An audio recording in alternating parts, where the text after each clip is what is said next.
How do, ladies and germs? Welcome to episode 365 of the Hoots podcast. Thursday, June 15, 2023. Chilling here in the break free room here in lovely Chicago, Illinois. It is your boy Joshie chilling here on a Thursday night. Hope everybody's enjoying your week so far. We are live on YouTube. What? Twitch / the Hoots podcast. What? Make sure to follow us there. We're also live on Facebook, on my personal Facebook page. What's going on, everybody? What? Don't forget that Hoots podcast comes to you free of charge anywhere you get your podcast from every single Thursday, whether it's on Spotify, Google Play, Apple Podcasts, anywhere you get your podcast from. It is myself, the one and only, the nefarious brother Adam, aka Joshie Lopez. And we got a lot to discuss this weekend as we continue on the slow trek towards Money in the Bank. Things in the world of professional wrestling seems to never stop or amaze me. And we got a fun show in tap for you tonight, especially with our main event segment, What the Hell is Wrong with AEW, as we celebrate 3 years of the best segment in all professional wrestling. I am flying solo this week, but you can follow me if you like on Twitter at the Who's Podcast. It's pretty simple there. Also, if you want to help us expand and reach the show, you can do that in multiple ways by liking this video, telling a friend about it, subscribe to our YouTube channel so you never miss an episode, video or audio versions of the podcast, or more specifically, helping us out on Spotify and checking out the show there. So, episode 365, a full calendar year worth of episodes of this podcast that started back in 2016. It's pretty crazy how fast time goes. But, yeah, 35 more and then we'll reach episode 400 and we'll see if the demand is still out there for us to continue on with the program. But I want to say I hope everybody's in good spirits. I want to give a birthday shout out to my dad. Got to see him a little earlier today, so it's pretty cool. Happy birthday to my dad. Also, coming up this weekend is Father's Day. So happy Father's Day to everybody that's celebrating this weekend. And yeah, man, life is good. The transition so far in this new apartment has been going very well. Obviously, you guys see the new improvements in the break free room, and I'm very happy, man. You know, going through change like something like this is very big and very important, but you always have to take it in stride. And honestly, there's been so many positives that's come out of moving here and, you know, starting anew, and I couldn't be more grateful. I'm doing some extra stuff on the side that I'm not really speaking about right now. I'm keeping that more to myself that I'm working on, and I'm just doing it for me. And I'm very happy with how things are going so far. I couldn't ask for more in this apartment. I couldn't ask more for how the setup here in the studio came out. I couldn't ask more for the support of everybody that's been very encouraging since this move. I can't be more grateful for my DT Lucy and my Uncle Jose, who've been awesome. My Wella, of course, my dad and everybody that set up this apartment when it was when it was left over from crap from the last tenants were here. But I'm very, very fortunate and thankful for my mom for her contribution as well along the way, and just in general, man. You know, when you're moving, you know, you can get accustomed to your schedule and how things go in life in a lot of ways. And I've always said many times for those who are watching and listening for the first time, this podcast is not just a wrestling show, it's a live podcast. So there's going to be times where I open up about my personal situations, but I always try to make sure to keep it positive and give out some life advice along the way and help you guys think outside of the bubble and, you know, try to provide some good context in your life. And I'm just very blessed, man, very happy, and just very grateful for what I have here. So glad that we've been able to record a couple episodes here without a hitch. We haven't ran into any internet issues, thank God. So, you know, I'm excited to see what else we can do with the studio. I've been recording some more content on our YouTube channel, trying to expand the reach of the show and try some different stuff. But, you know, life is good, man. I got really nothing to complain about. I'm really happy, and I'm just very fortunate for those who showed up and really care for me and are very consistent in my life. And, you know, especially when a transition time like this, it allows you to see who really cares about you for you. And my family's come strong for me, and not that I never took it for granted or never really appreciated or recognized it. Always, my family's been. I've always had a really good support system within my family, and to see their care and the time they put into making this happen, and just the encouragement along the way too. Because I'll be honest with you guys, this year's been a fucking shithole for me. I'm not gonna lie. This year has sucked, and I've tried my best to keep myself happy and try not to be discouraged with my professional situation. I mean, personally, I'm happy. I mean, I have no distractions. I have no kids. I have no women distracting me or getting off path. I don't do drugs. I don't drink. I keep to myself. I'm not starting any drama with anybody. I think I'm an easygoing dude.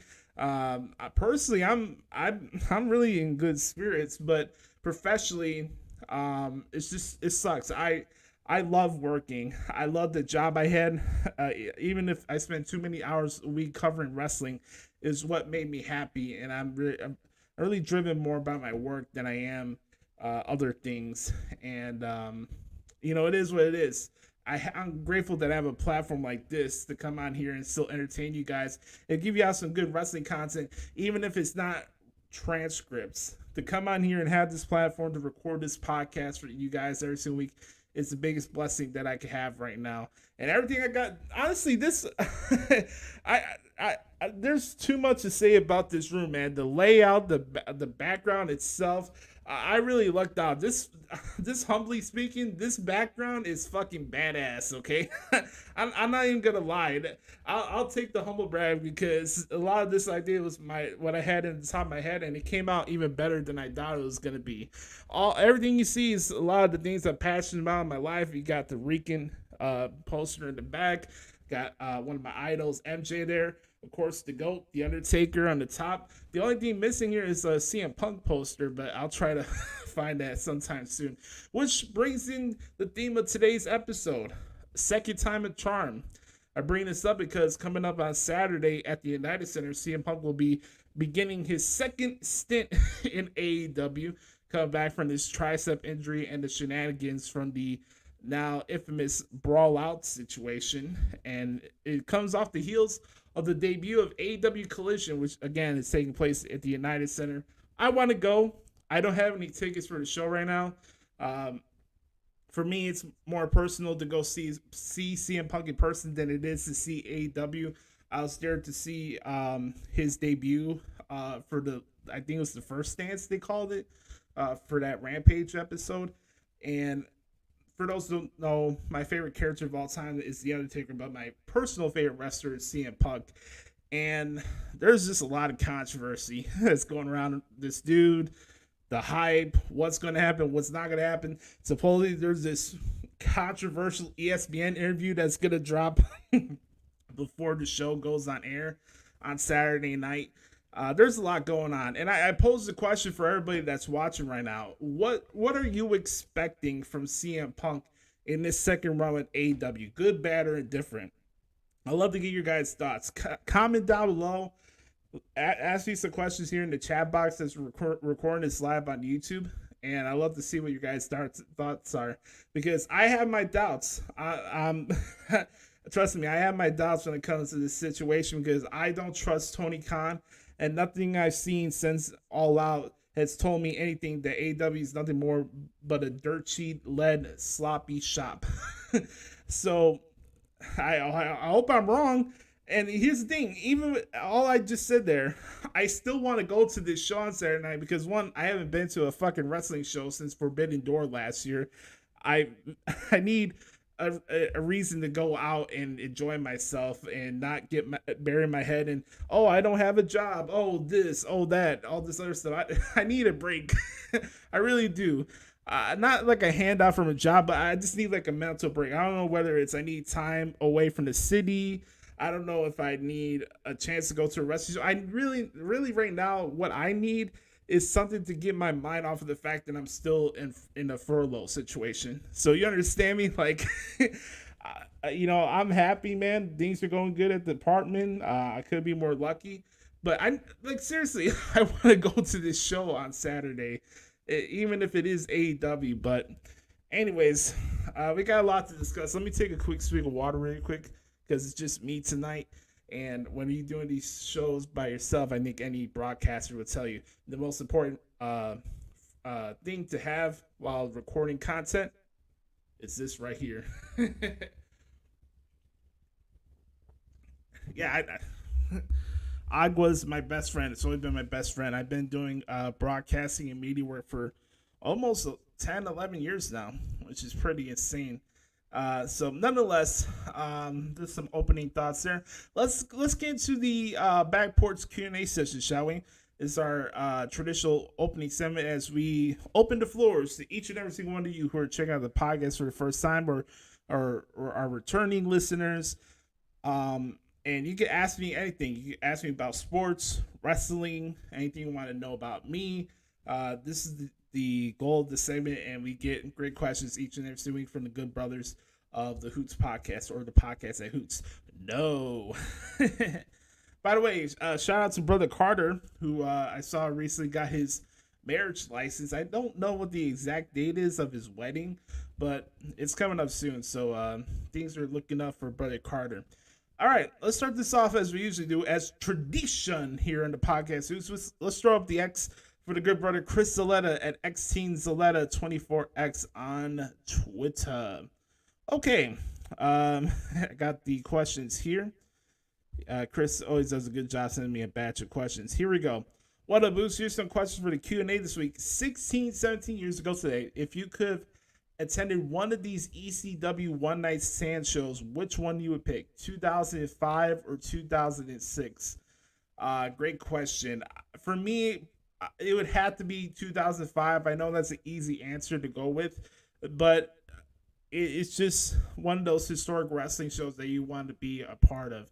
Don't get me wrong. I think the 2006 One Night Stand is very underrated in the show that's slept on, but just from a historical context, it would be really cool to check out One Night Stand 2005. And I never been to New York, so I never had the chance to go to the Hammerstein Ballroom. So I haven't had that experience of being in a venue like that.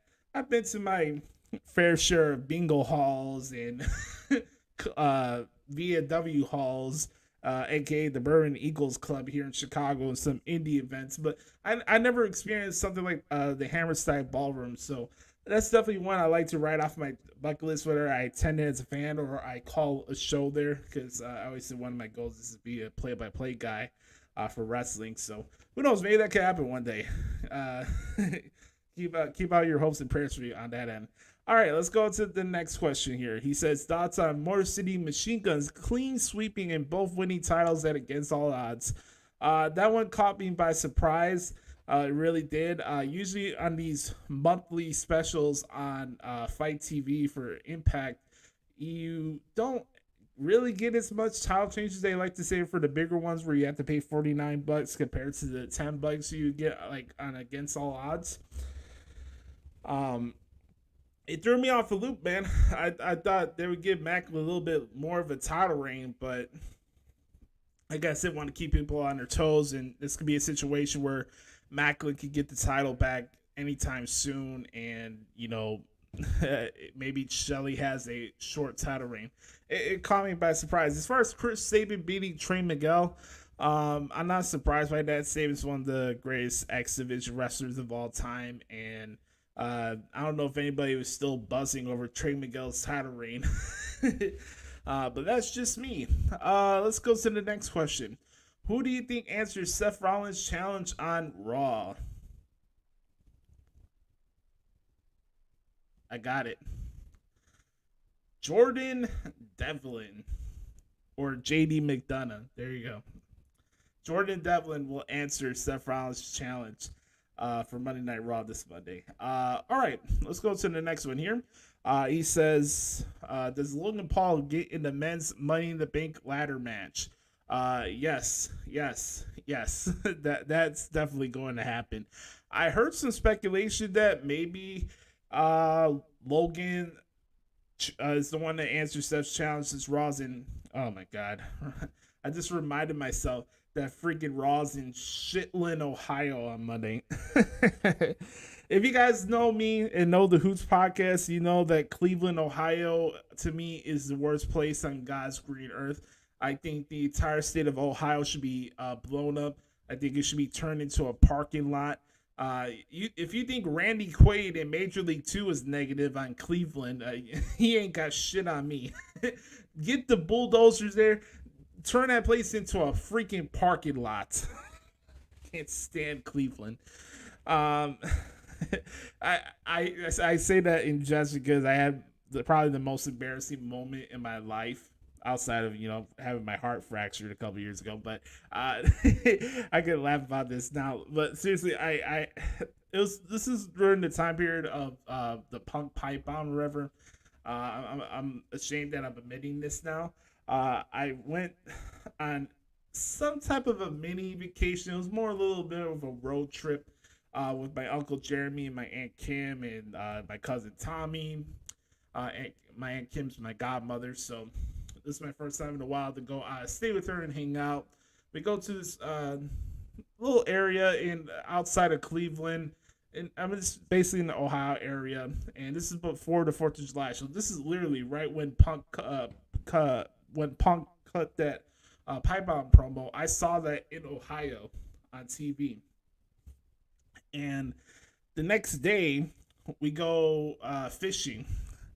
Now, mind you, I'm not really a fan of fishing, but, they brought me out there to have a good time. I'm not going to be an asshole and be like, no, I'm not doing it. No, I'm not doing it. So I go on the boat, and again, just forewarn you, I'm not good with water. I get seasick very quick. Now, mind you, I'm not in the sea. It's fucking Lake Erie. It's in Ohio, so it is what it is, right? Oh, we got my buddy Browning here. What's going on, brother? Hope you're doing good. And then, so, anyways, long story short, we're fishing the next day, following the night of the pipe bomb, and I'm just starting to get nauseous, and a combo platter of messing up my pants and throwing up at the same time in the middle of Ohio. Hence the reason why I hate Ohio. I hate Cleveland. I hate everything it stands for. I wish it turned. I wish it wasn't even a state. Get rid of all of it. Cincinnati, as MGF says. Toledo, all of it. Just turn into a dump. Lake Erie is where me and Lake Erie are not a good combination. Let's just say that. So, yeah, I basically had the most embarrassing moment of my life in the outskirts suburbs of Cleveland, Ohio. So, there you go. That's why I hate Cleveland. Okay. Anyways, Logan Paul's from Cleveland, and Logan Paul may or may not accept Seth Rollins' challenge. Hell, there's another person that's from Cleveland that may accept Johnny. I just gave it away. There's another person that may accept Seth Rollins' challenge. It may be Johnny Gargano. Who knows? Shout out to my guy Brett Strupsel. I'm doing good, my man. How about you? We're just chilling here, doing the back porch Q&A session here for the podcast. We got one of our longtime subscribers, Alyssa, here on YouTube. Let's see what she says here. Do you think Cody Rhodes deserves to dethrone Roman Reigns? Why didn't crown him? I'm afraid somebody NXT, Braun Breaker, or Carmelo Hayes. Browning says here, I hate Logan Paul. Hey, man, he's doing his job. That's the point. You're supposed to hate him. Let me tackle these with two stones here. First to Alyssa. Do I think Cody Rhodes deserves to dethrone Roman Reigns? No, and I only say that because nobody deserves anything in professional wrestling. Now, do I think there's a scenario where he will finish the story? Yes, I do. But like I shared a video earlier this week talking about this topic where people are still in their soapboxes over the fact that Cody did not beat Roman Reigns at WrestleMania, and the fact that we're still debating about this 2 months and 13 days later kind of more illustrates the fact of why Roman should have retained in the first place. But anyways, I do think Cody will have that time too and Roman Reigns streak, but whether or not he deserves it or not, I'm just a person, when it comes to professional wrestling, you don't deserve shit. Like, you earn what you get. And that's just how I feel. That's just my opinion. Oh, you got a meet and greet with Bianca tomorrow. That's pretty cool. I forgot that SmackDown is in Kentucky tomorrow, right? Lexington, Kentucky tomorrow. Yeah, that's pretty cool. Yeah, so I do think Cody Rhodes will beat Roman Reigns, whether or not he deserves it or not. I don't have time for that conversation. Your favorite Money in the Bank match overall? That's a great question, man. Man, Brownie's really stumping me on this one. No, my bad, Chris. You really stumping me on this one. It's either the one I saw at WrestleMania 22 where Rob Van Dam won the Money in the Bank ladder match, or the one where I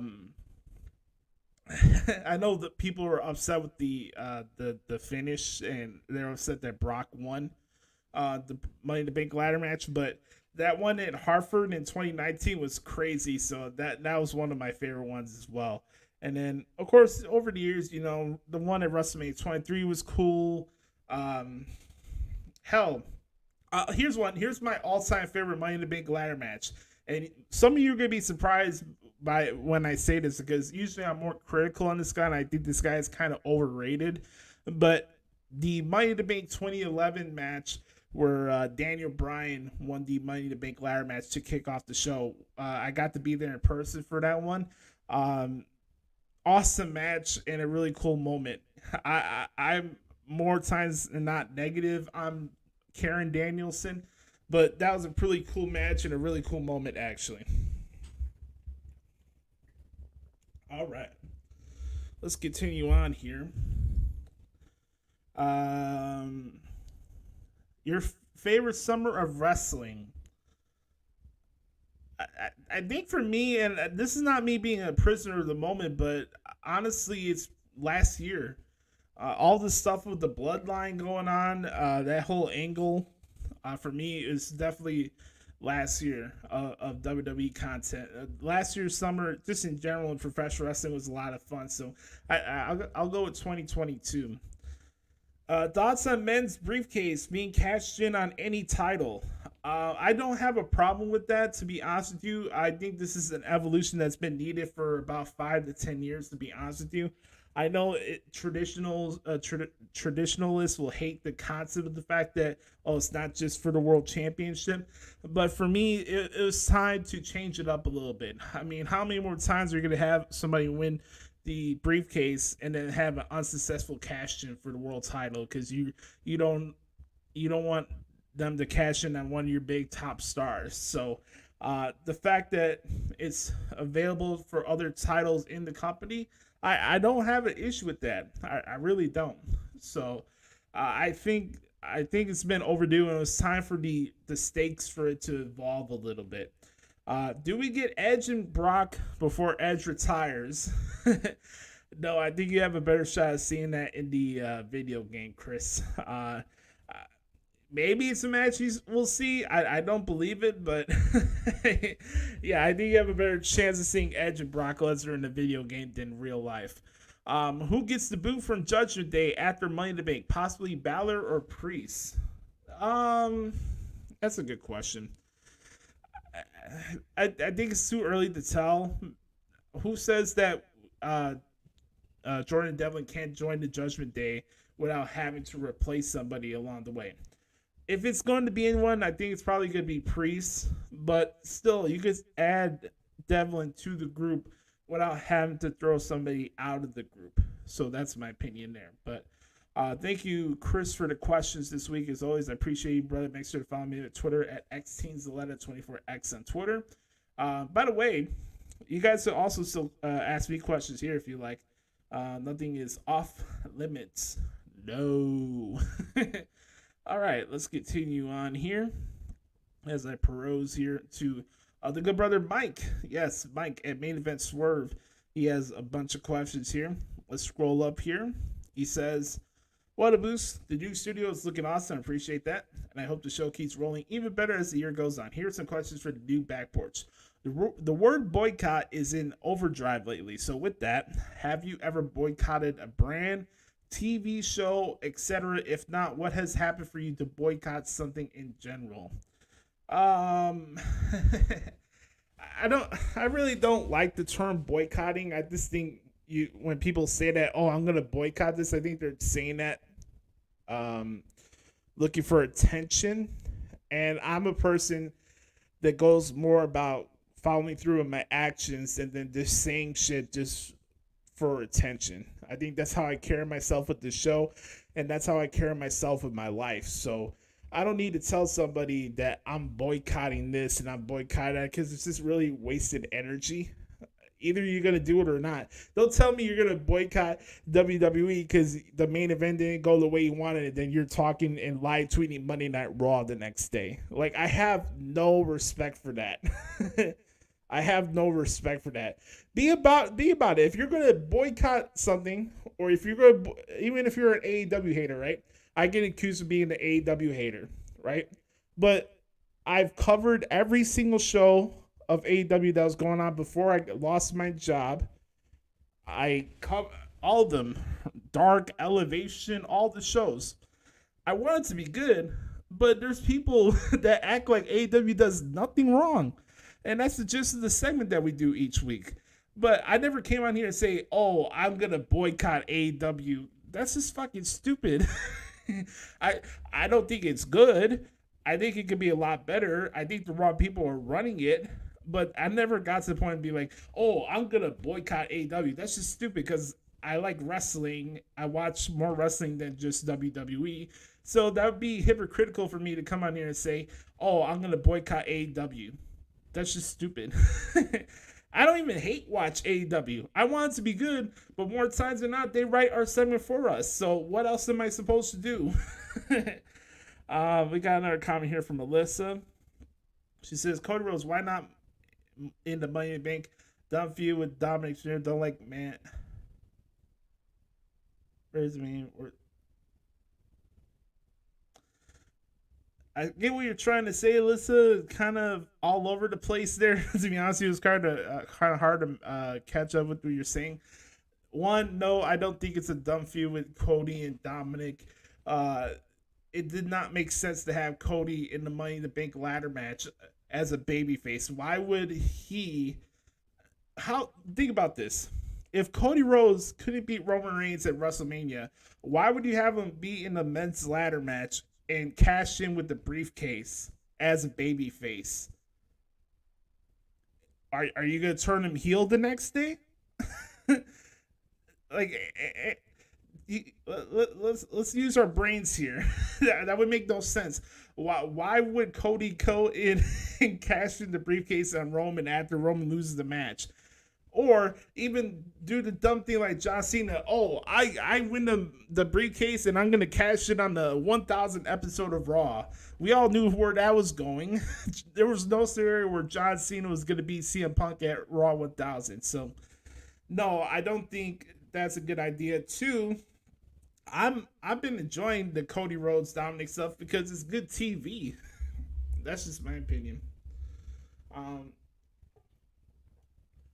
Let me go back to this question here from Mike. Yeah, like when it comes to boycotting stuff, either you're gonna be about it or just shut the hell up.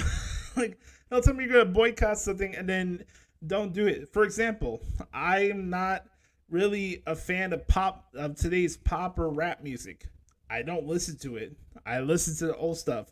I'm not gonna come in here and be like, "Oh, I'm gonna boycott a B96 Summerfest concert if somebody invited me to it." You know, like, I just go about my business. You know, follow through with your actions. If you're gonna say something, follow through with your actions. Have you ever been offended by something in WWE so much that it made you stop watching, at least for time? I admit Shawn Michaels' God tag team angle was a bit much, so I stopped watching for a few months. No.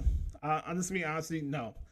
And I say that knowing that the professional wrestling business has never always been 100% a precursor or prime example of things being done with morale. It's never been an industry based on good taste and classiness and stuff like that. I understand that the pro wrestling industry, in its nature, is not a realm of that. It's it's flawed in its nature and why it's successful in its own way. No different from stand-up comedy shows or anything a form of entertainment that people may deem offensive or controversial. I started watching wrestling in the Attitude Era, so for me to come on here and say that an angle that I saw from the Attitude Era or the God scenario that you brought up or anything like that caused me to stop watching the program. The only time I stopped watching wrestling was, I don't know, maybe 2 weeks while I was dealing with my parents' divorce, and that was just personal issues. But no, there's never been a scenario for me where it pushed me to the point where I wanted to stop watching. But that's just me. Now, will I admit, was I uncomfortable and embarrassed by things that's happened in wrestling? Yes. The stuff with Chris Benoit really sucked because Chris Benoit was one of my favorite in-ring wrestlers. I said for many years that the match where he won the world title against Triple H and Shawn Michaels is one of my favorite WrestleMania matches of all time, one of my favorite world title matches of all time. I was a really big fan of Chris Benoit, and everything that went on with his death and everything with that whole situation sucked. It really did. It hard to run from it. People coming up to you asking questions. Why are you still watching wrestling after that? And it's like, the guy fucked up. I mean that it's a situation that he handled on his own accord. Could things could have been done with preventative measures? Yes, that's another episode for another time. But it's a shitty situation. I don't like talking about it. There's been very few times where I've brought up Chris Benoit because I know it's a sensitive topic. But even with that, still, there's just hasn't been anything that got me to the point like, oh, I'm sick of this. I'm not doing this anymore. This is not for me. Because professional wrestling in a lot of ways has saved my life, and wrestling has always been my number one escape in my life outside of music. And that's just the truth of it. So, what is Paul Heyman gonna cash? Is Paul Heyman gonna be the referee like RVD did when he cashed in? Come on. RVD was an outlier. He had his cash in at the Hammerstein Ballroom at an ECW show. The referee was laid out by a spear by Edge, and Paul Heyman made the count. Like, come on. That's not going to happen again. No. Cody Rhodes with the money in the briefcase. No, thank you. No shot. Let's go to the next question here. Do you ever watch police chases on video or live or TV and get irritated by crazy stuff people do? I watched the FX series on the OJ trial, with his chase and his nonsense. It was just I was intrigued by it because I was too young to really understand it as it was happening live. So I watched it, and I was a fan of Cuba Gooding Jr., so I wanted to see the series. It was very entertaining. By the way, shout out to Sarah Paulson, very good waterfall. But as far as car chases and people acting like jackasses, it's either hit or miss for me, to be honest with you. I can find it funny sometimes. Other times I'm just like, what the hell is wrong with you, man? There's really a lot of knuckleheads around this world, especially in this city that I'm from. Well, especially way more in Florida. Who are your favorite male and female superstars in NXT? And what is your favorite entrance music? For me, it's Melo's music. Good question. I'm a fan of Braun Breaker, Ilya Dragunov, Tyler Bate, Melo, of course. Really like Dragon Lee. He's very entertaining. Noam Dar. Females, Cora Jade. Tiffany Stratton is going to be a megastar. Blair Davenport is fantastic. Live Valkyria. There's a lot of people in NXT that I really enjoy watching their work. As far as entrance music is concerned in NXT, that's a very good question. Very few like ring off the top of my head, to be honest with you. Man, that is a good question. What theme song from NXT really stands out to me? I'm gonna go with Gallus as default. I know it's a little remix version of their NXT UK song, but I like Gallus's theme song. The tag team is a good song. Let's see here. Speaking of Metal, had you seen his work in the Indies prior to NXT? No. The New Age Insiders guys kept saying for a while that Christian Casanova was going to be the next big thing at NXT, and wow, he's the champ now.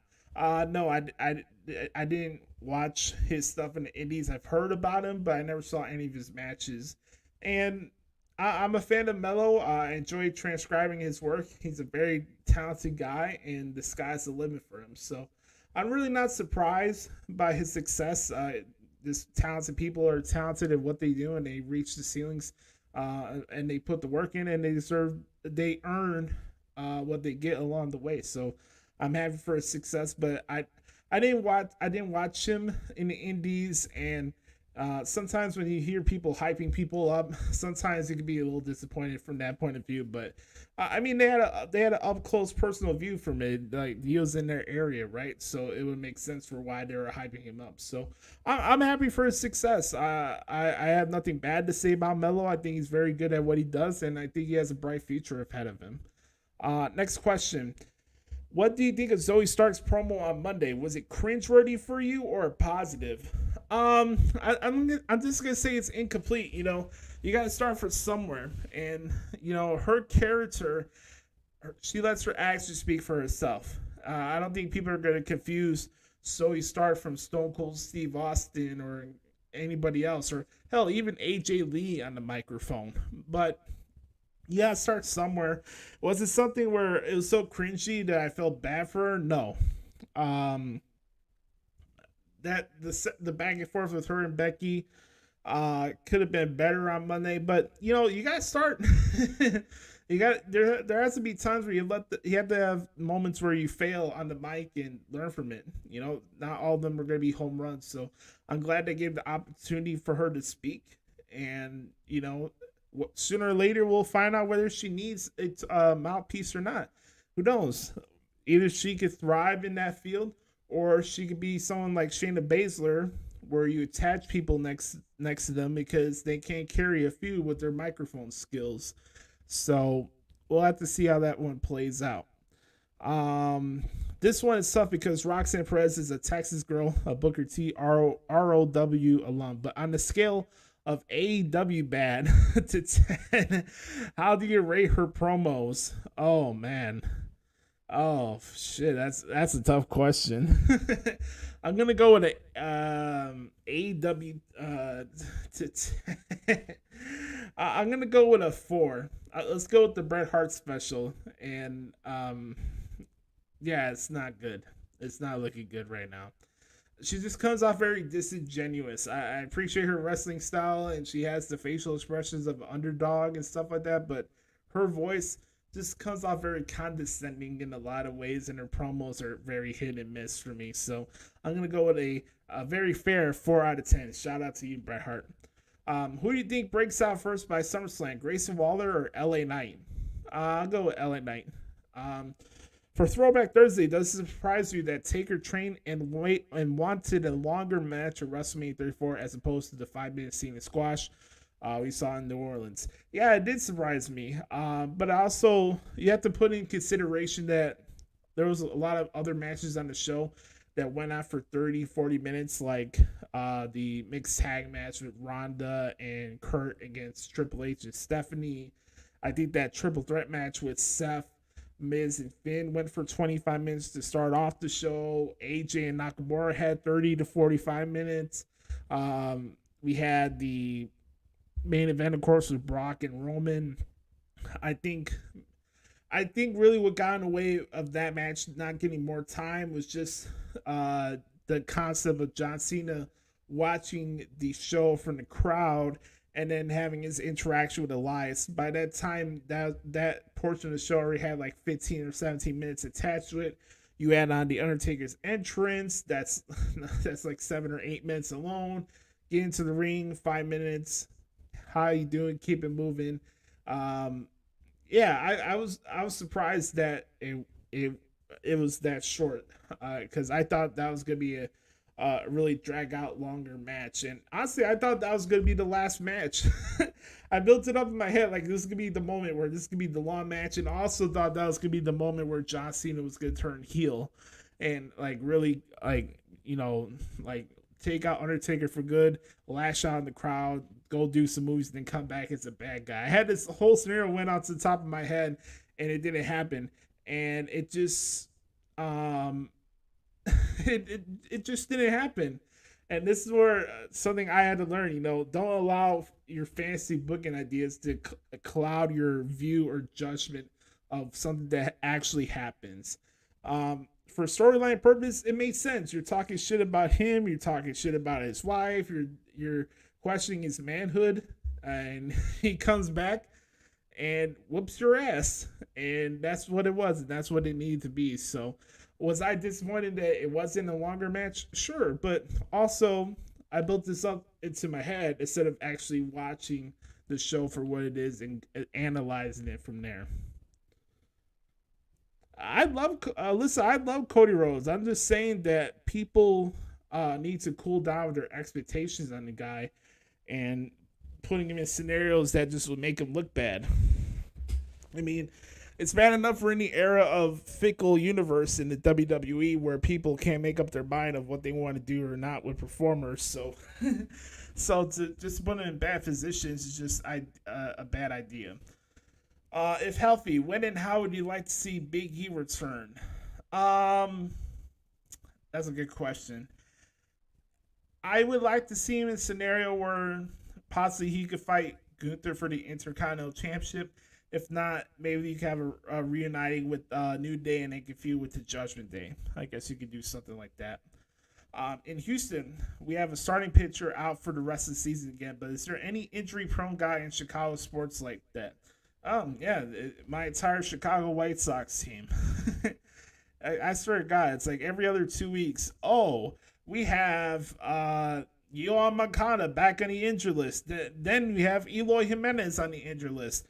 And then we have it's always the same people every single time. It's Tim Anderson, it's Yoan Moncada, it's Eloy. These dudes can't stay on the field to save their lives. So, and then a lot of those Bears teams under Matt Nagy, you had guys who are very injury prone. Leonard Floyd, Akeem Hicks, etc., etc. Allen Robinson. Speaking of Chicago, have you seen The Bear on FX, a comedy about a talented chef played by the guy who played Lip in Shameless, who returns to a famous restaurant to bring it back to glory? No, I haven't seen the show The Bear, but I seen the commercial based on that show. It was part of the Bear's schedule release video that their social media team put together. They had Spice Adams, and I think Seth Rollins was in that video as well. It was very good. It's on the Bears YouTube channel if you guys want to check it out. But no, I have not seen that show. I besides the OJ show, I really don't watch a lot of TV shows from FX. But maybe that's something I should check out. What does your streaming and TV watching look like after moving? Is it mostly streaming services, a cable package, or something else? Well, I have YouTube TV. I cut off cable a while even before I got furloughed. It was just ridiculous. Well, I had to pay for internet and cable at the same time. Xfinity could take it up the ass. Just for the service it comes with and just the quality of it, having to pay for cable and internet. Then you have a flimsy cable service where it goes out every other 4 to 5 weeks. And then you have to have somebody come in, and it just wasn't worth it. So I kept my internet modem, and I just go with the YouTube TV. I have Peacock, Netflix, and Prime. So I mostly do streaming shows and I watch my TV stuff on YouTube TV. Much cheaper, much cheaper and more enjoyable. I've learned along the way. So don't go with cable; it's not worth the money.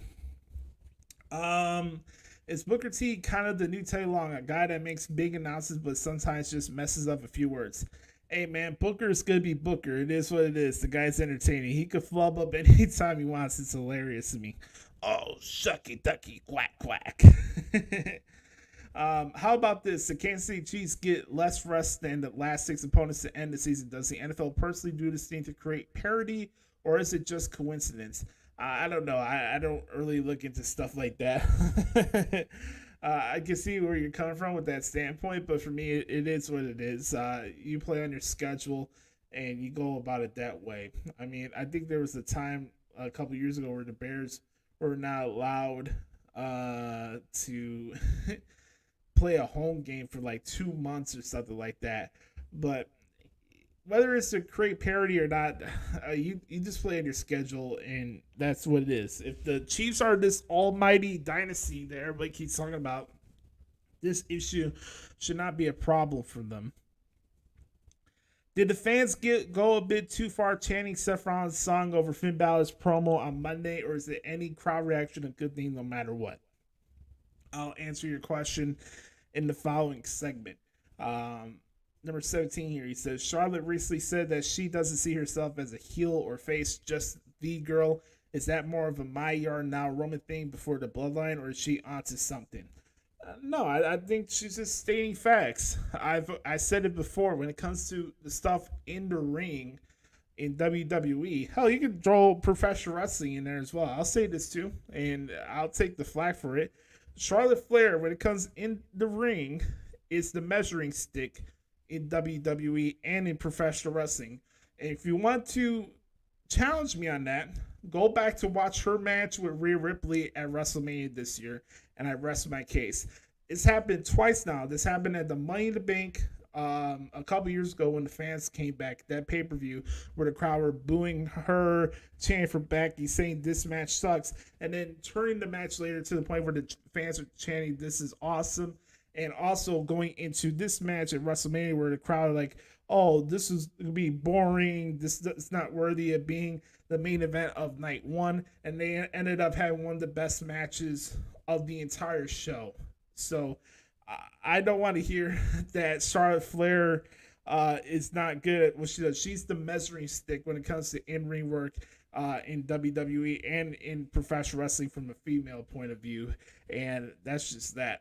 I mean, you may or not like her character or not. That's your prerogative. But when it comes to inside that ring and when the bell rings, there's very few that's superior to her at what she does.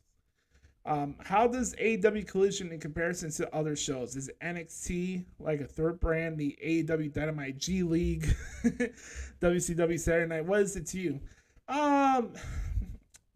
Really, honestly, it's just more the same. What else have we seen from AEW that's different from any other show that we've seen from AEW? Rampage is Rampage. Dynamite is Dynamite. I want it to be good. Yeah, maybe you could feature some more exclusive talent on Saturday nights. But even then, it's just, I don't know. You could slap any logo you want. You can make Collision look like the new second coming of Nitro. That doesn't mean that you're going to generate the ratings that Nitro did. I even seen people now that they're saying that Collision, just because CM Punk is back, that Collision is now going to outdraw Dynamite and Raw in ratings. And I'm like, if you honestly believe that, you need to be drug tested. Like, seriously. put the pipe down, okay? Next question. Do you see Zelina Vega winning the title by the end of 2023? Quick answer to that, yes.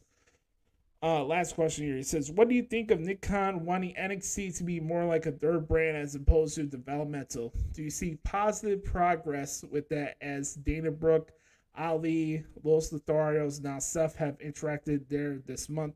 And who else would benefit from an NXT run from Raw or SmackDown? Yeah. I don't know why hasn't happened over the years. Um, I don't think it's a demotion or something like that, or a step back of your career to do work in NXT. Like, I thought it was cool that Dolph Ziggler had his run down there last year. I thought it did really good work for him. Same thing with Apollo Crews. Now you have other people showing up there. Could it be a viable brand? That'll come within time, but to have more, you have people in the roster that are not doing anything. Let them show up in NXT and help, not only help their status in the company and help them improve on what they need to improve on, but also give some knowledge back down to the performance center talent and help them grow along the way. I think this is something that should have been going on for a long while, and I don't know why it wasn't the case beforehand. I just think a lot of people bought too much into the hype of the NXT Black and Gold stuff and thinking it was going to be the second coming of Ring of Honor in the WWE production. And that whole spiel was not going to last long. It wasn't going to be sustainable. So, yeah. There's a prevailing theme that I want to express this week, and you can see in the ratings this week for Dynamite. The stuff that the people on Twitter mark out for and the message boards mark out for is really not a sustainable business plan, and it's not a sustainable TV product. That's what I'm going to say. It just doesn't draw well. You could pack out arenas. People, smart marks are going to pay tickets to go to these arenas. You're going to do this and that. But is it a viable show that I want to watch on TV every week, where it's the same wrestling with the same type of matches every single week, where everybody's doing the same moves all the time? And there's no stories. There's nobody to resonate. Oh, I'm supposed to mark out for Dante Martin because he does a springboard 450 shooting star press to the outside. Like, great. What else is there to him? You know?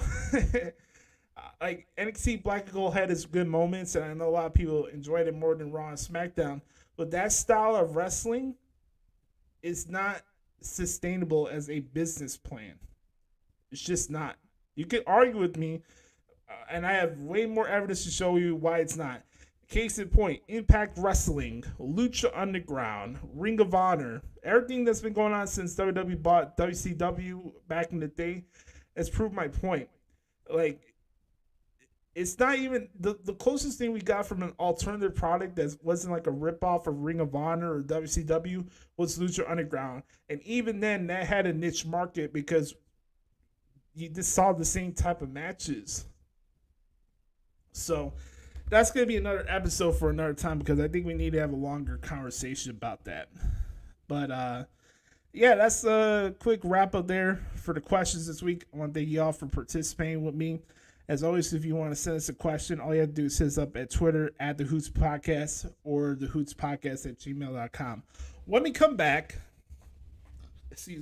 we'll get into what happened this week in the world of WWE right here on the Hoots Podcast.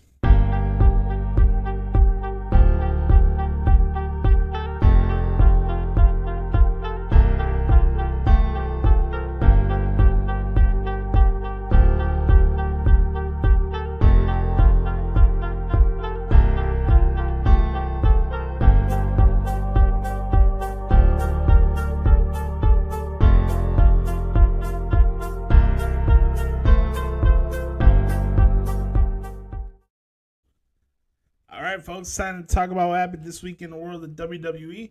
Chilling here on a Thursday night. Hope you guys enjoyed your week so far. Let's go over what's going on Raw and SmackDown this week. We're a couple weeks out from Money in the Bank. I think it's July 1st, right? The date of Money in the Bank. I think I got that right. But yeah, lots of stuff to discuss. The gaslighting of poor Jey Uso. That man is going through a lot, man. I don't know if he has a therapist, but I would recommend him to go see one very soon because that poor dude is going through it. Kicked off the show with him, Solo, and Heyman in the ring. Heyman explaining that in a lot of ways Roman wants to groom Jey Uso as the next tribal chief. We all know that's a bunch of bullshit. That is grade A homogenized Holstein bullshit. But yeah, Roman supposedly wants Jade to be his successor as the tribal chief, and he gives him the opportunity to fight Austin Theory for the United States Championship. We'll get to that in just a couple of seconds. But other stuff on the show, we saw Santos Escobar qualify for the Money in the Bank ladder match, defeating Mustafa Ali. Very good match. We also saw Butch beating Barry Corbin. Butch is also in the match as well. So I've been seeing a lot of complaints really over the last couple of days about the field for the men's Money in the Bank ladder match, and I'm kind of shaking my head because isn't this what you guys wanted? Younger guys that don't get enough TV time, or guys that you feel that deserve the push, because that's everything every wrestling fan believes, that every person on the TV is qualified to have some big time push, and they don't even know the things that go into making a push. Anyways, we'll talk about that later. But like I'm looking at this field, and like you have all these internet favorites: LA Knight, what? Ricochet, what? Nakamura, what? The list goes on and on. You have these people that are in this match that people mark out for. Damian Priest is going to be a great performer in that match. Santos Escobar that I just mentioned. And it doesn't have enough star power. It's a mid card of money bank guys. Money in the didn't they call it like mid in the bank or something like that? I mean, you gotta pick a lane, guys. Like, do you want younger guys going after the briefcase, or do you want the big stars going into it? I mean, yeah, sure, it would be cool to add Bobby Lashley or Sheamus to the scenario. Sure, why not? But I've always seen over the last couple years, people are like, oh, shouldn't the Money in the Bank ladder match be more of a showcase for your younger talent that doesn't get the opportunities for the world title? Now they're doing it, and still that's not enough for people. Like, it just doesn't make sense to me. Like, let me pull this up. Let me look at the card so I got this right. We'll look at both of the ladder matches. Okay. So look at this. We got Ricochet, what? Shinsuke Nakamura, what? LA Knight, what? Santos Escobar, what? Bush, what? And Damian Priest. You got 6 guys, all have indie backgrounds, all internet darlings. Yet in some way, people are not satisfied enough for the field of the men's Money in the Bank ladder match. Make it make sense to me. Whether do you want younger guys in positions to go for this title, or you don't? Like, you gotta pick a lane, man. Then we got the women's Money in the Bank ladder match. We have Zelina Vega, Becky Lynch, Zoe Stark, Bayley, Io Sky, and one more person to be determined. I'm not sure what the other qualifying match is. I think we'll find that out either on SmackDown or Raw this coming week. But that field's looking good pretty well as well. We found out that Cody Rhodes and Dominic Mysterio will be fighting each other in a singles match. Cody had a pretty good match with Miz this week on this past Monday Night Raw. I thought that was pretty solid. Also, we found out that it's going to be Seth Rollins against Finn Balor for the World Heavyweight Championship. Seth and Finn had a pretty interesting segment going on this past Monday night on Raw. And a lot of the scuttlebutt from the segment was really focused on the crowd from Wichita, Kansas, that felt the need that they needed to sing in hymn Seth Rollins' theme song for the entire length of the segment. And for me, when I was seeing it, I was like, well, there's only one person that we could thank for this happening, and that's Chris Jericho. And I mean, I'm happy for Seth that he's over and he's getting the crowd reaction.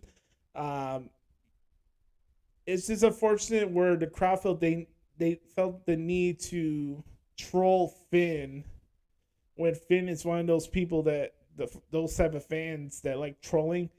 They'll be the same people that tell you, oh, Finn deserves a shot with the world championship. Oh, WWE's buried Finn Balor ever since he's been in WWE, right? Or Vince doesn't love Finn. All right, here's Finn, speaking from the heart, speaking about his frustrations over the fact that he had the Universal title stolen from him due to injury. And 7 years later, now he gets another opportunity at Seth Rollins. And I thought the segment picked up towards the end of the segment. And yeah, it's pretty simple to say, oh, Seth Rollins could have just nipped it in the bud by doing this. And yeah, that's pretty easy to say in hindsight. But aren't these the same people that say just follow the lead of the crowd? You know, it's a double-edged sword. Either you acknowledge the crowd or you ignore them. And that's the thing. And that's the conundrum that we're going to deal with, because this has been going on for a while. People are really vibing with Seth Rollins. People are enjoying his work. And people are just going to have to adapt to that. So, I mean, I can understand the frustration other people have from the point of view there. And, yeah, it got a little annoying after a while. But it's like, you know, don't blame Seth for it. It's not his fault that he's over. You know? There's other matches on Money in the Bank that I think that might be added, like Gunther and Riddle for the IC title. We'll have to see what's going down with the Tribal Chief and the Usos on tomorrow night's SmackDown. I believe either it's going to be Roman and Jimmy for the Universal Championship, or it'll be the tag match. That's my guess here. It's either Roman and Jimmy for the Universal title, or it'll be Roman and Solo against the Usos at Money in the Bank.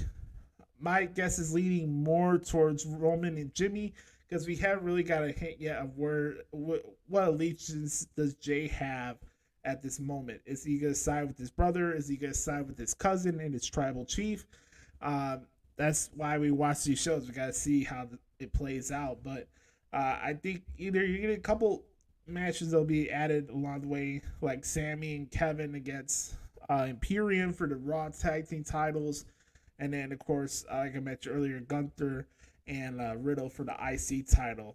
So there's other stuff to point out from the shows. I really been enjoying a lot of what I've been seeing from the Alpha Academy. This is very entertaining. Gable and Otis have been doing some good TV.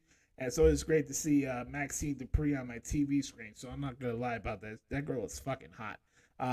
But outside of that, you know, I like the backstage from Raw with Damian Priest and Finn Balor.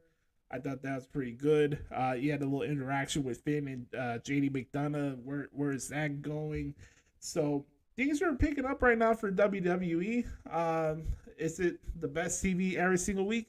Yes and no, but I've seen a lot more good than bad over the last couple weeks, so that's the best I can say about that. So I wanted to make this segment really quick, because really, you guys want to hear what I want to say with the main event, and we're going to get to that in just a couple seconds. But again, I just wanted to really touch on the card for Money in the Bank and get your guys' thoughts on it, good, bad, or indifferent. So we have the men's and women's Money in the Bank ladder matches.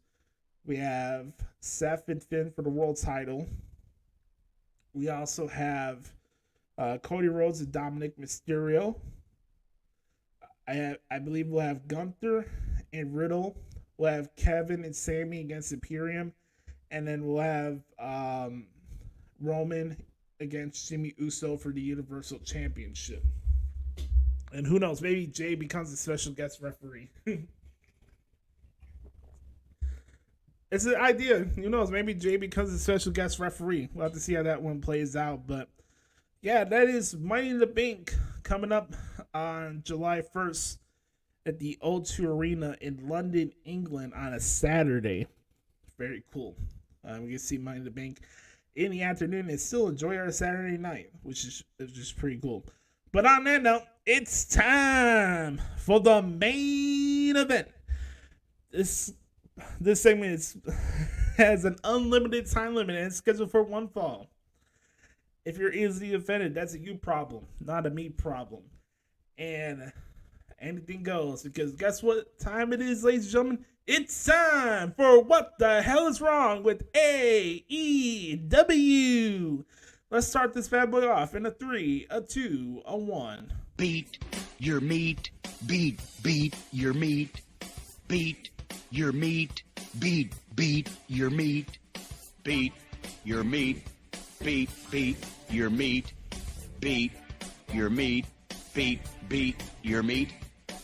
I'm telling you, my time is right now.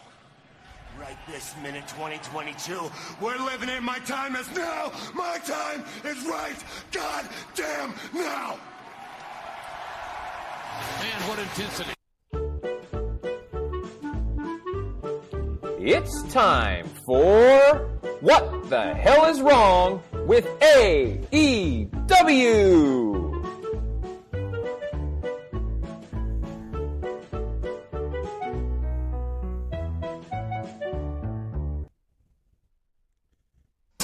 Fuck this shit, I'm out.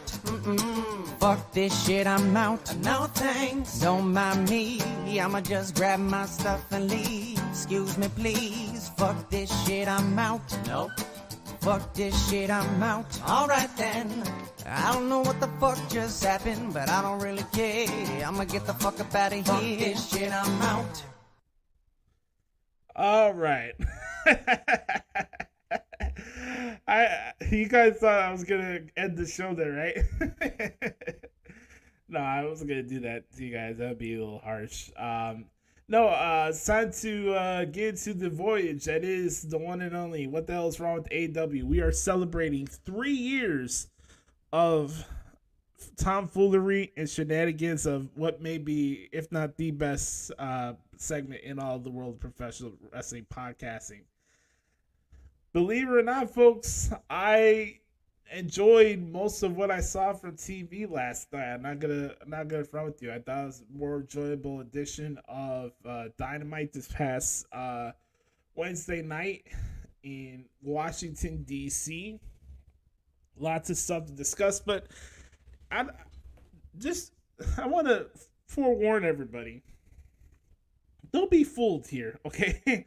Just because I'm saying positive stuff doesn't mean there wasn't shit on the show, okay? I try to be fair the best way I can, and, I want AEW to be good. Hell, I want to get to the point where I'm proven wrong, where we can say, hey, what's up, everybody? AEW is good. Maybe we change the name of the segment. But until then, until they stop writing the segment for us, we're going to keep doing it. But let's talk about the good stuff, and then we'll get into the bad. Good stuff. Adam Cole and MJF went to a 30-minute time limit draw. I mentioned before, I think the concept of the Eliminator match was stupid, but I think they made the best out of it for this purpose. I thought, obviously, the match was very fantastic. A lot of good spots. Despite the shitty commentary team that AEW has, I found myself really enjoying the match. And Bryce Remsburg, that's another story for another time. I want to be positive here. But this match layout was very similar to the one that MJF had with CM Punk at the Wintrust show that I went to last February before their dog collar match. If you ask me, and I'm very biased here, I believe the Punk MJF match where MJF beat Punk twice in Chicago is the better match than the dog collar match, but that's just me. But back to this match was fantastic, and this leads us up to discussion of whether or not this could be the match that we see at Wembley Stadium. Adam Cole is just there. He had MJF beat, but time expired. Adam Cole requested for 5 more minutes, and MJF, being the guy that he is, made the right decision and walked away. I thought it was a very, very good match, and I thought it was very enjoyable. Other stuff on the show that I did enjoy, we saw a CM Punk hype package. He says he has a lot of things to get off his chest.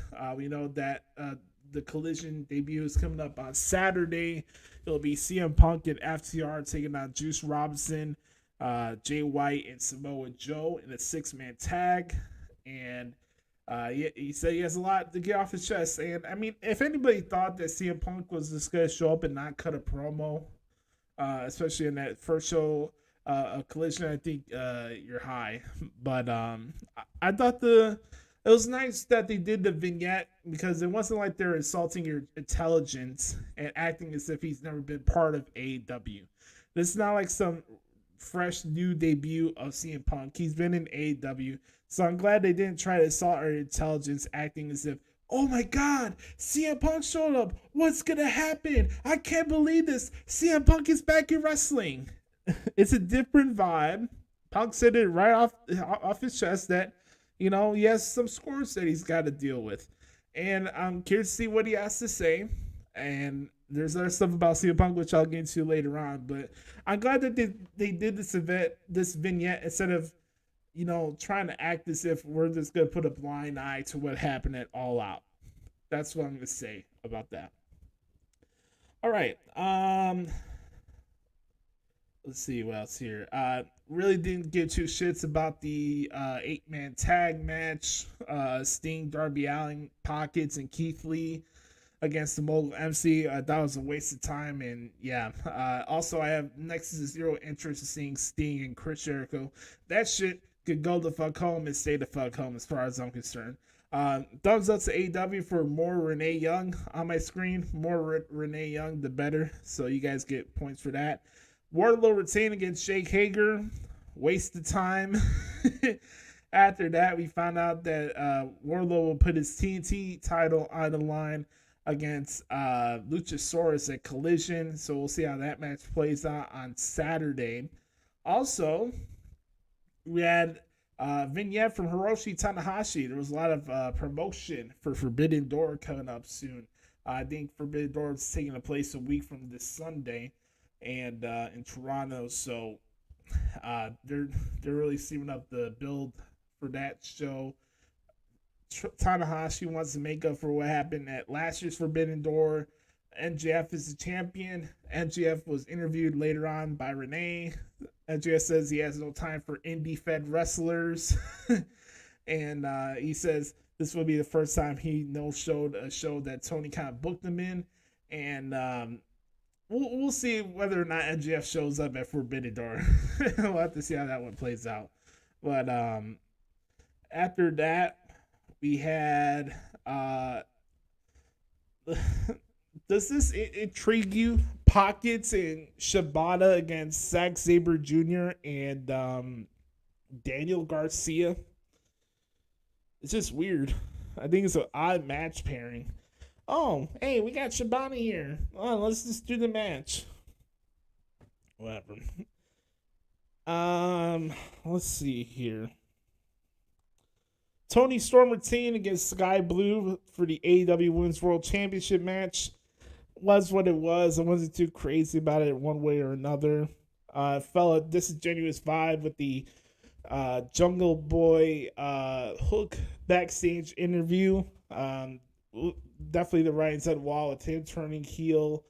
And then we had the main event, which was the Blackpool Cuckold Club of Jon Moxley, Claudio Castagnoli, and Wheeler Useless against Hangman Page and the Young Bucks.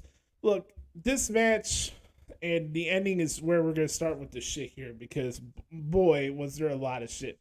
First off, if you've seen any match featuring the Elite and the BCC, you've seen every single match of the BCC and the Elite.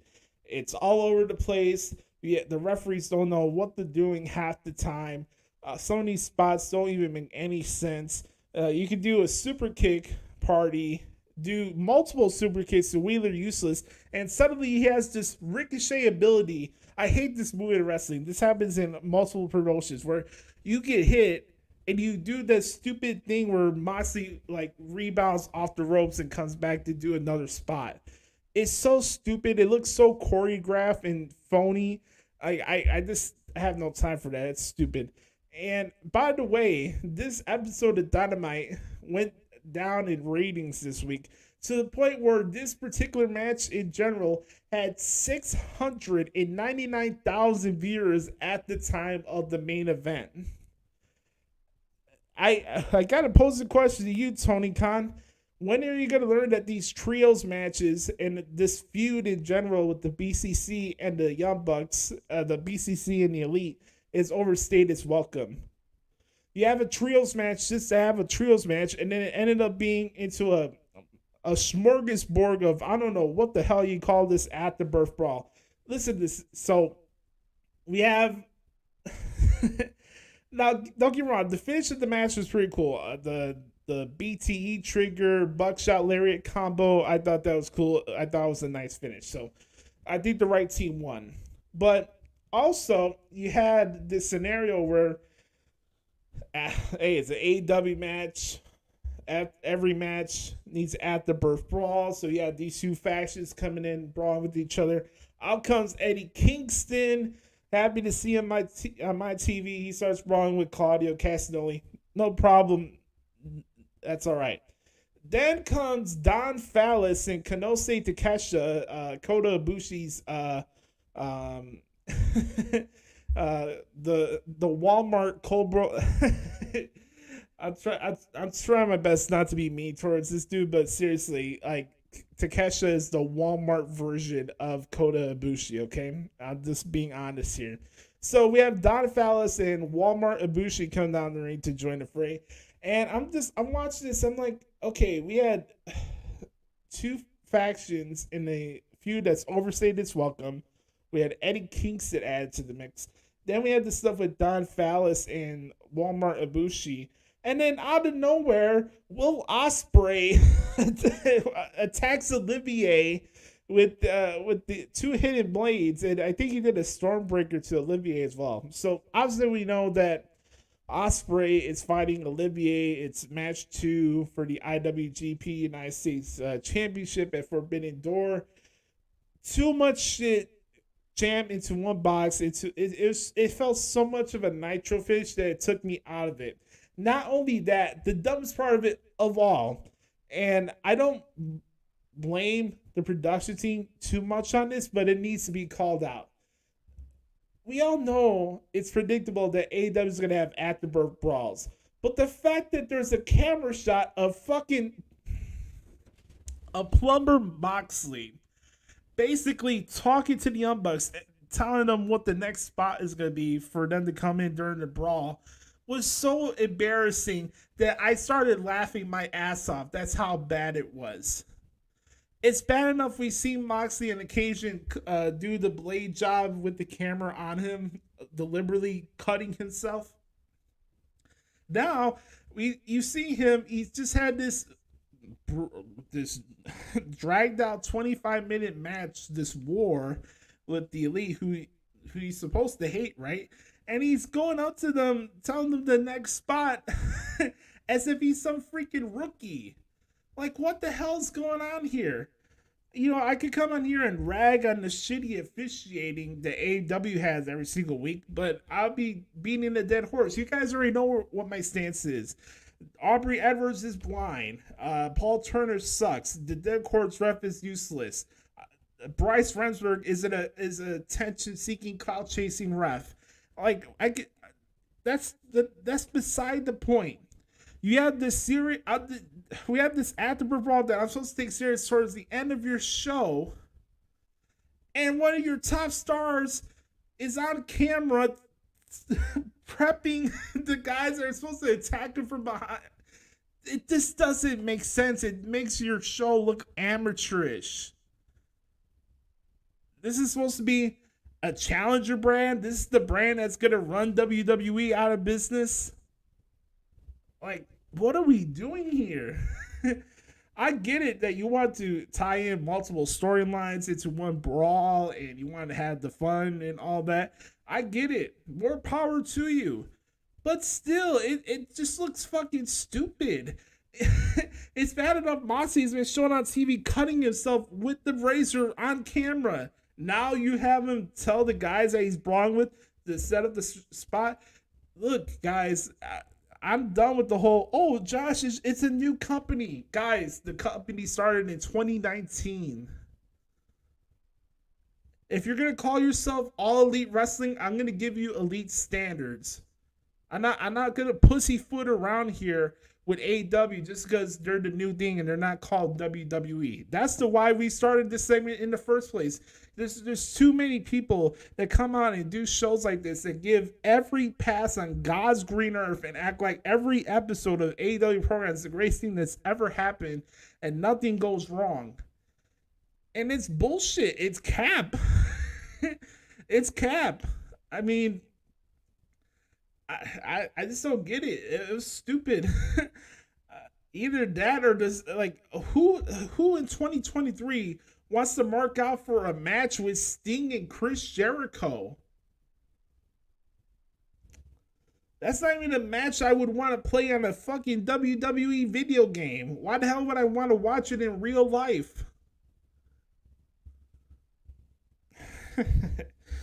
I don't know, man.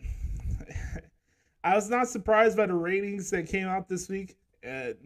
More and more as the weeks go by, people keep telling me that, AEW is about to get on this hot streak of momentum in business, and they're still drawing the same shit that they draw this time last year. And it's stuck because they have no identity. It comes off nothing more than a dirt sheet vanity project, and we're just building up for Markamania. Everything right now is focused. There's no direct focus on one important thing for the identity of their product. It's always building up to something else that has nothing to do with their show. You have Dynamite shows that have matches end with Ring of Honor World Tag Team title main events, and this Forbidden Door show. It's always all over the fucking place. It's a dirt sheet supermarket TV show. That's all it is. So we have Forbidden Door coming up in a couple weeks. Pockets is now fighting Zack Sabre Jr. We have. Let me do the Excrement impression so I don't flub myself here. Let me get this right. Let me get the right card here. This will be my Excrement impression, and I'll add the matches to Collision as well, right? Coming up on June 25th from the Scotiabank Arena in Toronto, Canada, it's the second annual Forbidden Door. Let's look at the matches. First, for the IWGP World Heavyweight Championship, it's Sonata taking on Jungle Boy Jack Perry. From there, MJF puts the AEW World Championship on the line against the ace of New Japan, Hiroshi Tanahashi. From there, it's the dream match. Bryan Danielson takes on the Rainmaker, Kazuchika Okada. And our main event for the IWGP United States Heavyweight Championship is Kenny Olivier and Will Ospreay. And just announced, Orange Cassidy puts his AEW International Championship on the line against Zack Sabre Jr. More matches being announced. Make sure to follow Tony Khan on Twitter at Tony Khan. Don't forget, it's the inaugural debut of AEW Collision live from the United Center. And don't forget, it starts at 7 p.m. Central. We have the return of CM Punk. Don't forget, we also have return in reaction. It's the Redeemer, Miro. From there, we have Wardlow looking to put his TNT title on the line against Luchasaurus. From there, we have Buddy Matthews of the House of Black taking on the returning Andrade El Idolo. From there, we have women's tag team matches. It's the Outcast taking on the team of Sky Blue and Will Nightingale. And our main event is a 6-man tag team match. It's CM Punk and FTR taking on the team of Bullet Club Gold and Samoa Joe. And don't forget to get your tickets right now by going to awtix.com. That is awtix.com. All right. The last bit here that I want to talk about for this segment this week. And I want to thank Brother Carter a lot because he's really helped make this segment what it is over the last couple of years. 3 years we've been doing this segment and trying to convey to all of you really what the issue is with AEW. We want it to be good. We want it to be enjoyable. But I think people that have shows like this and the major talking heads lead you astray, and we don't. If you won't take me serious, let's hear what Eric Bischoff has to say about what's going on with AEW. This is a recent interview he did with Ariel Helwani on the Ariel Helwani show, and I'm going to play a little bit of you. Play for it a little bit of it for you right now, and I hope you enjoy it. Famously, 83 weeks, you toppled WWF. Can AEW do the same? Do you see in them what you guys had in the mid 90s? Nothing even remotely close to it. Why not? They have all the money in the world, which is a nice thing to have, but without vision and without a true understanding of the industry, it's just a really cool hobby. And that's what AEW is for Tony Khan. It's a hobby. It's a really, really, really well-funded hobby that we all get to watch and participate in on television. But if you look at the creative, if you look at some of the strategic decisions they've made, look what they're doing right now. Look at the mess that they've been in for the last 6 months with CM Punk. It's ridiculous. And they bring CM Punk back one more time. I think he's going to be he's not going to be good for morale, for the locker room. He's got a pattern that proves that. He's fragile as hell. He's just not he's not what people perceive him to be. He can't live up to the expectation. He's not really that good. He's not really that much of a draw. Yes, he raised the revenues for the pay-per-views when he first got to AEW because he'd been off TV for a long time. He hadn't been in the ring, wrestling ring, since he left WWE. And I will give Phil Brooks credit. He was able to keep that mystique intact. He didn't overexpose himself from the time he left WWE to the time he arrived in AEW. And because he didn't overexpose himself, he had a big impact when he first came in. But if you go back and you kind of look at the only thing we can look at and track and judge, really, because we don't have access to the financials, is television ratings. And yeah, when Phil Brooks came in or CM Punk came in, yeah, ratings went up. 3 weeks later, they went right back down to where they were before. When Wembley was announced for AEW, and I knew it was going to do well, somebody asked me, should they bring CM Punk in and try to sell it out? I said, no, try to sell it out, but do it without CM Punk.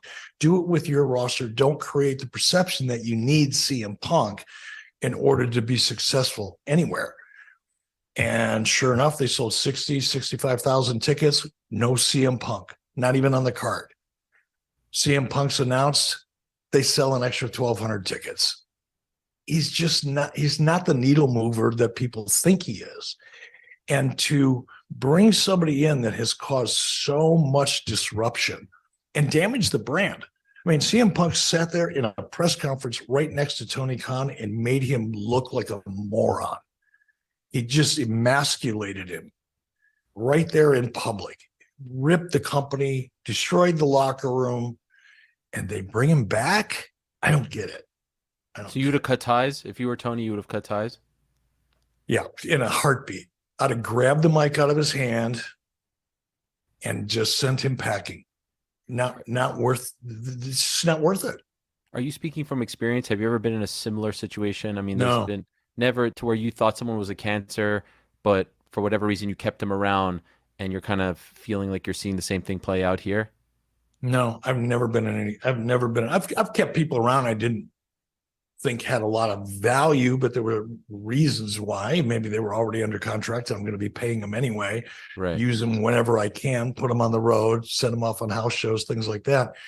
But never have I sat next to somebody who publicly humiliated me and my company and my roster and just sat there feeding his face with cupcakes while he was doing it. It was just such a bad. I mean, I felt bad for Tony. I really do. I got angry for Tony. It was the most humiliating thing I've ever seen. Have you ever met Tony? Oh yeah, a couple times.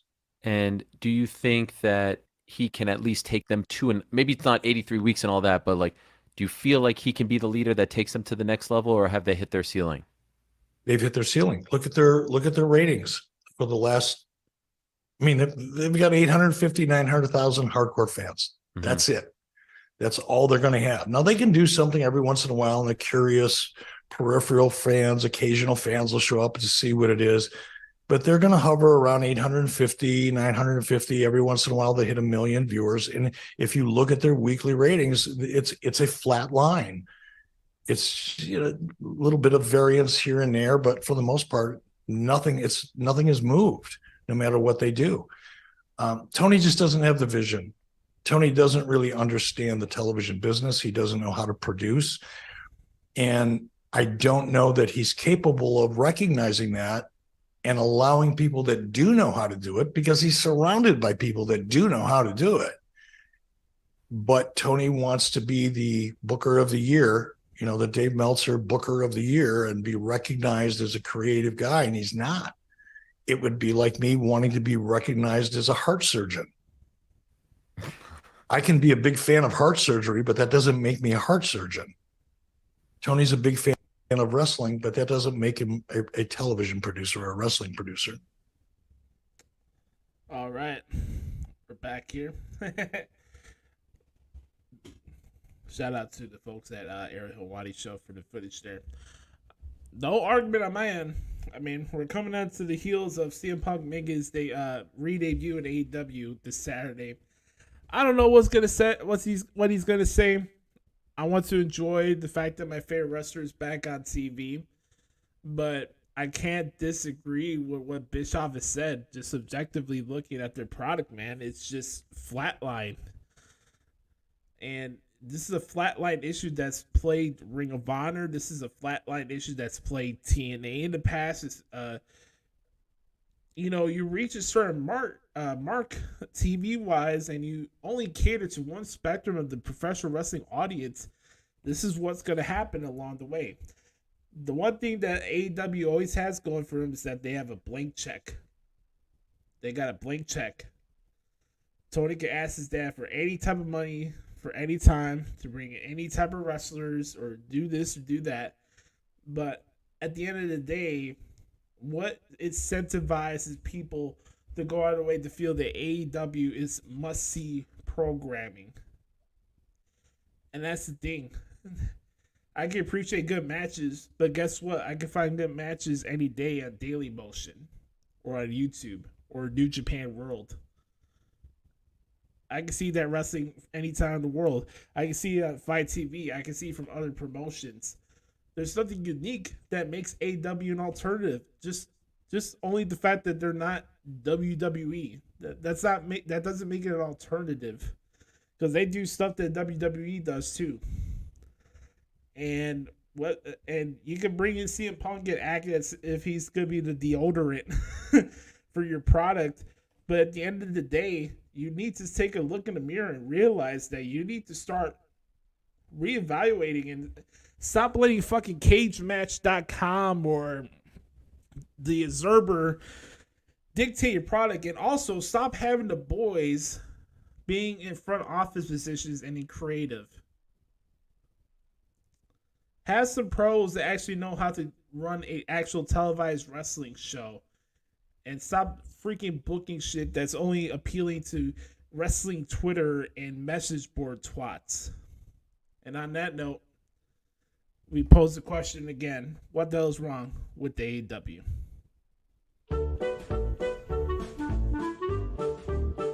This has been What the Hell is Wrong with AEW.